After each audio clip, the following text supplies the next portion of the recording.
Olá pessoal, tudo bem com vocês? Hoje nós estamos na 27ª semana do Tempo Comum e o texto é de Lucas, capítulo 11, versículos de 15 a 26.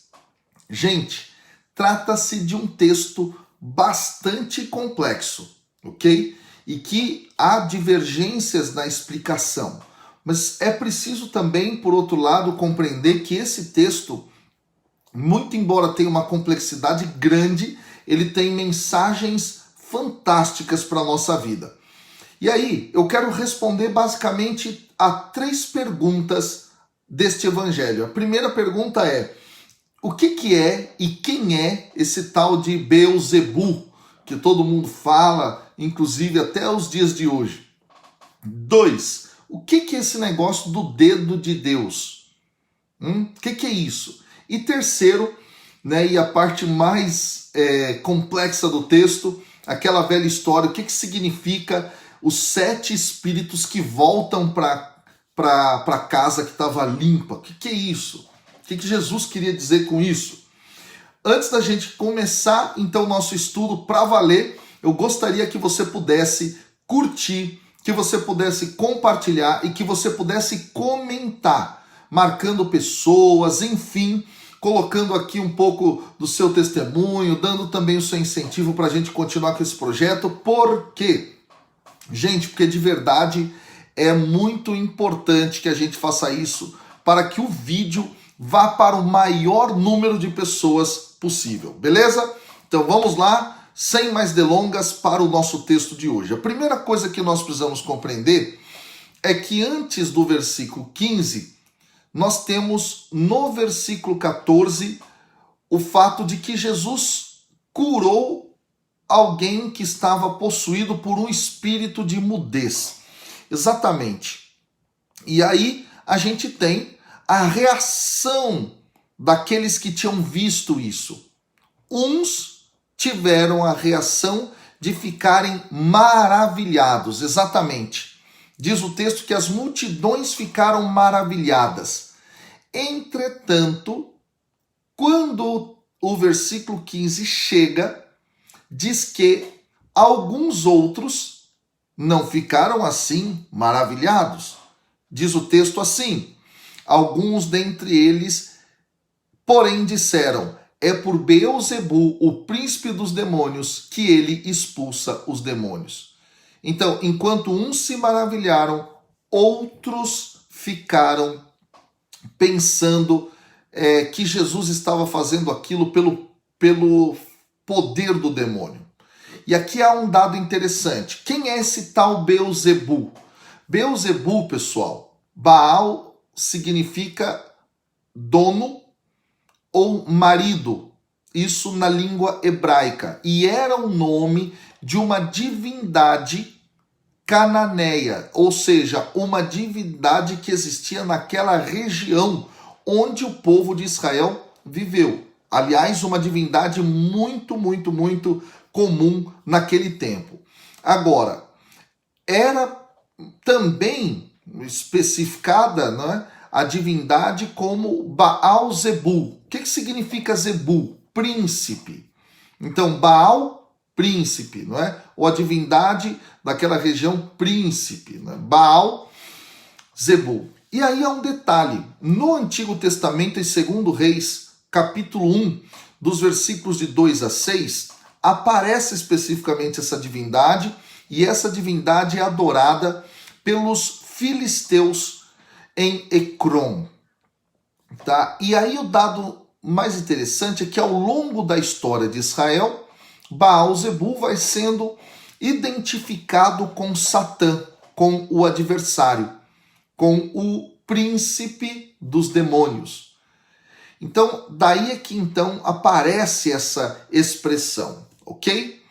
E aí o versículo 16 diz assim: outros, para pô-lo à prova, pediam-lhe um sinal vindo do céu. Aqui é um detalhe interessante. Há a utilização de um verbo em grego, que é o verbo peirazontes. E peirazontes pode ser entendido aqui da seguinte maneira. Olha só, pessoal. É o verbo testar, mas é o verbo testar no sentido de tentar. E é o mesmo verbo, aquele que aparece na tentação do demônio a Jesus quando ele está no deserto, lá no capítulo 4, no versículo 2. É muito interessante isso. Aqui, estes estão como o demônio tentando a Jesus. Aí é que nós vamos entender o jogo agora de palavras, tá? Então, diz o texto assim, que no versículo 17, Jesus, porém, conhecendo-lhes os pensamentos, e aí nós já vimos, esse conhecer os pensamentos significa que Jesus realmente é um profeta. Isso está no capítulo 5, versículo 22, no 7, versículo 39 e tudo. E aí Jesus disse, nesse momento Jesus começa a elaboração de um argumento lógico. Eles estavam acusando Jesus que ele fazia a expulsão dos demônios pelo príncipe dos demônios. Jesus então diz assim, todo reino dividido contra si mesmo acaba em ruínas. Uma casa cai sobre a outra. E aqui, no grego, esse uma casa cai sobre a outra é kai oikos epi oikon piptei. Que a ideia pode ser mais ou menos assim, não é? Uma família, porque oikos pode ser utilizada no sentido de família, como é em Atos capítulo 10, versículo 2, no capítulo 11, versículo 14, no 16, versículo 15, não é? Claro, pode ser uma casa física, mas também pode ser utilizado nessa ideia de uma família. Então, uma família fica contra a outra.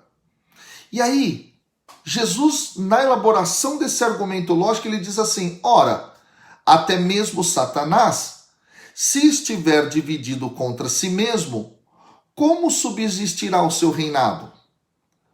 Então, o que ele está dizendo? Como é que eu posso expulsar o demônio? Pela força do demônio. Isso significa que o demônio ele não é burro de dividir o seu próprio reino, de fazer a sua família, não é, se voltar contra ela mesma, brigando entre si. E aí Jesus diz assim, vós dizeis que é por Beelzebul que eu expulso demônios. Assim, então, nesse sentido, qual que é a ideia? Seria uma ideia absurda. Seria uma ideia absurda, não é? A guerra entre os próprios demônios. Então Jesus desmonta o argumento deles. E aí, meus amigos, no versículo 19, Jesus dá um segundo argumento. E esse segundo argumento indica justamente, não é, que se eles poderiam, não é, fazer com que se pensasse que Jesus tinha o poder vindo dos demônios, também então eles podem ser colocados no mesmo desafio. E aí diz assim, ora, se é por Beelzebul que eu expulso os demônios, por quem os expulsam vossos filhos? Filhos aqui, pessoal, são seguidores, tá? Filhos aqui não são filhos de sangue. Então, veja bem, eles expulsam pelo quê? E aí Jesus diz, assim eles mesmos serão vossos juízes. Só que agora que vem o detalhe. Eles não estavam tentando Jesus, assim como o demônio tentou Jesus, é o mesmo verbo? Jesus pode estar os acusando que eles é quem estão influenciados pelo demônio. Eles, exatamente, e não Jesus. Porque eles estão tentando a Jesus. Esse dado é muito profundo aqui. Por isso que lá no começo o verbo que foi utilizado foi esse. Não é? Eles colocaram Jesus à prova, eles tentaram Jesus. Ok? Isso é um dado bastante interessante.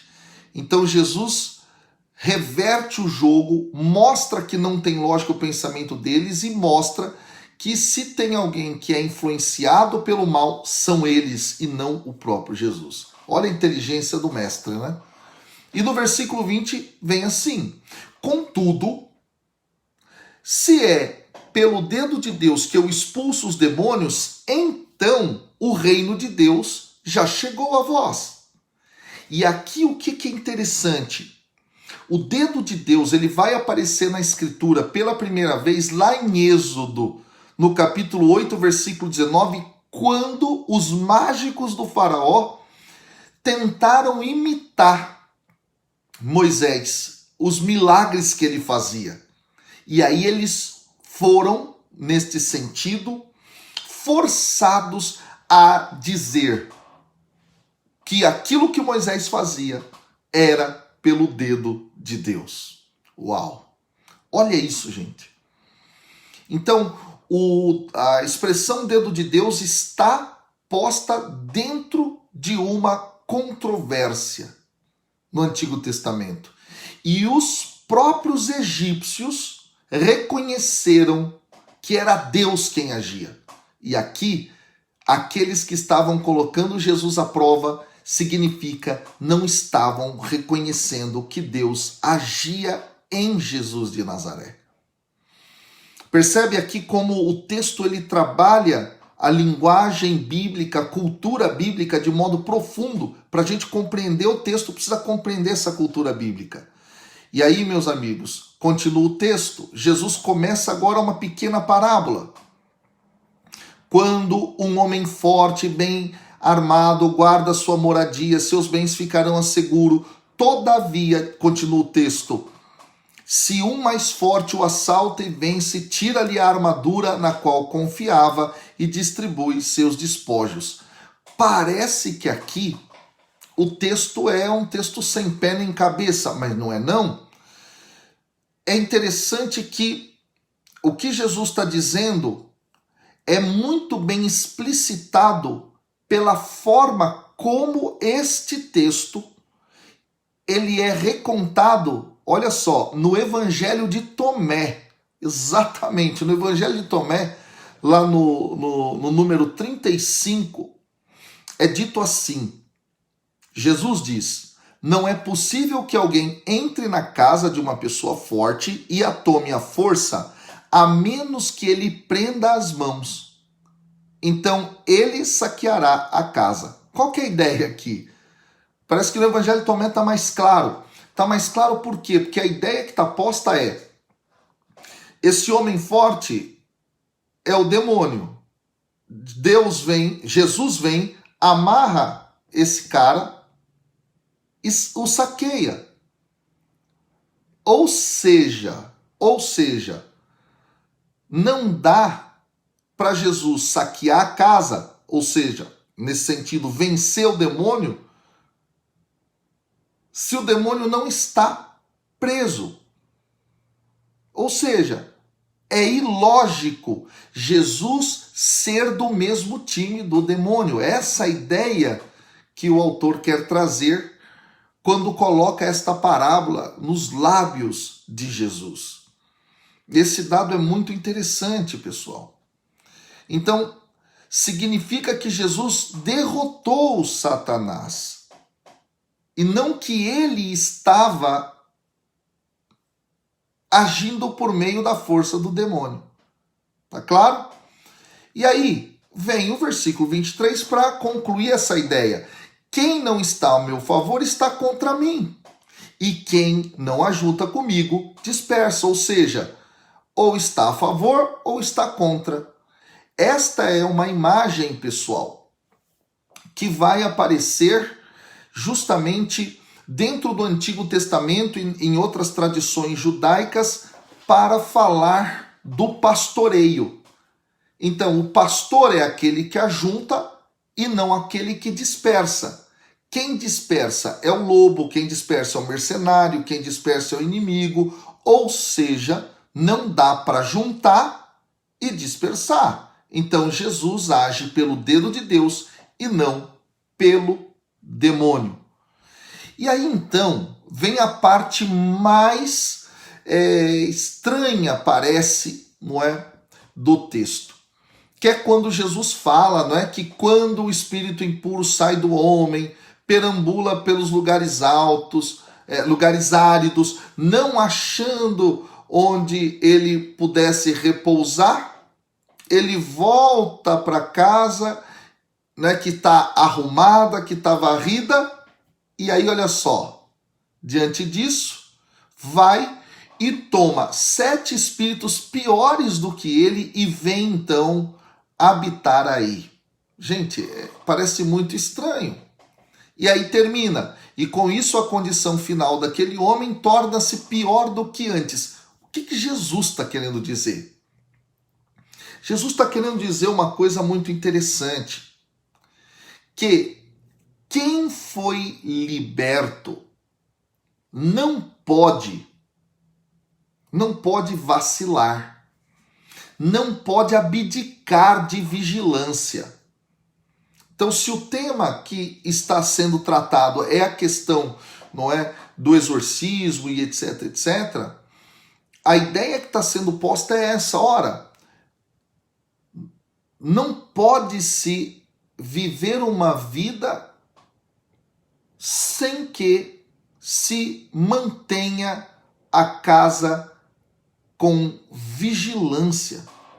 E Jesus então está agora acusando os outros que se acham limpos, que se acham puros, mas que não estão vigilantes. Vigilantes ao sinal de Deus, vigilantes àquilo que é a vontade de Deus que está sendo expressa em Jesus. Ou seja, eles que estão acusando Jesus é que estão cheios de demônios. Forte isso, né? Muito forte. E aí, pessoal, eu quero deixar para vocês esta mensagem aqui hoje. Quero deixar essa mensagem. Será que nós estamos vigilantes na nossa vida de fé? Será que nós estamos vigiando? Para pensar. Para pensar. Que Deus te abençoe. Estamos juntos. Fiquem com Deus e até amanhã. Tchau!